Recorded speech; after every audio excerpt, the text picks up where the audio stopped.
Gi-inspeksyon sa Department of Trade and Industry ang pipila ka mga supermarkets dinhi sa Subo. Pagtan-aw kung mituman ba sa suggested retail price sa baligya. Nico, kumusta ang gipahigayon nga inspeksyon? Yes, gustong masiguro ang DTI nga nakatuman nining SRP ang tanan nga mga dagkong tindahan di sa Subo mamisusi sila sa upat ka mga grocery stores sa metro cities. Bitbit ang iyang grocery list, makuti og mainampingong gisusi ni Leonila Baligwat ang mga palitunon sa supermarket. Tungod sa kalisod sa panahon karon, importante kuno nga matan-aw gyud ang mga presyo matod sa mga mamalitay. Tanaw juga kayo, labi mo saka, ang baliga beya sad ni. Kung saka gali, amo sa ipasaka sa tagian sad. Piliun yun ako asa taka maka lower ang price kay nit bi ang kwarta bi aron. Mihimog inspeksyon sa mga supermarkets si Department of Trade and Industry Secretary Cristina Roque. Gitan-aw ang presyo sa mga basic commodities sama sa gatas, dilata, noodles, tubig ug uban pa.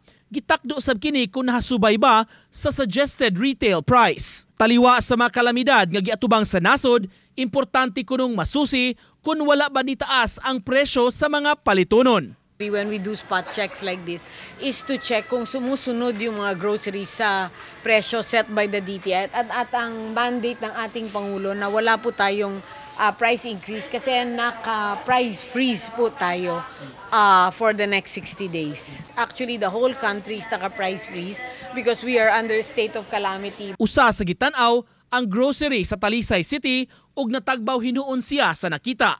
Usahay mas ubos pa sa suggested retail price ang presyo sa gipamaligya.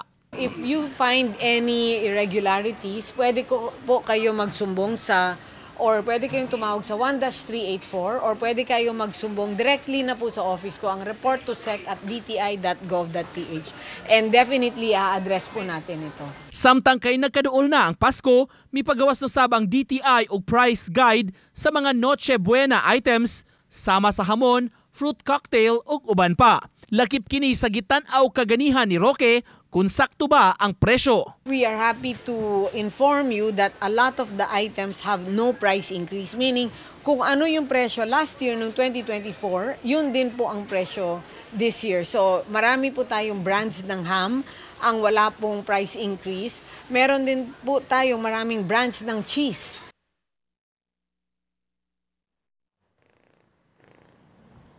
Sa pagtapos sa iyang inspeksyon karong adlaw sa upat ka mga supermarkets gitataw ni Roque, importante gyud kining awareness sa mga tao kung asa sila makakuha nining price guide o price list sa mga basic commodities. Pwede ning magpakisayon ang mga customers diha sa DTI mismo o pagsusi sa mga social media handles sa DTI. Dagang salamat, Nico Sereno.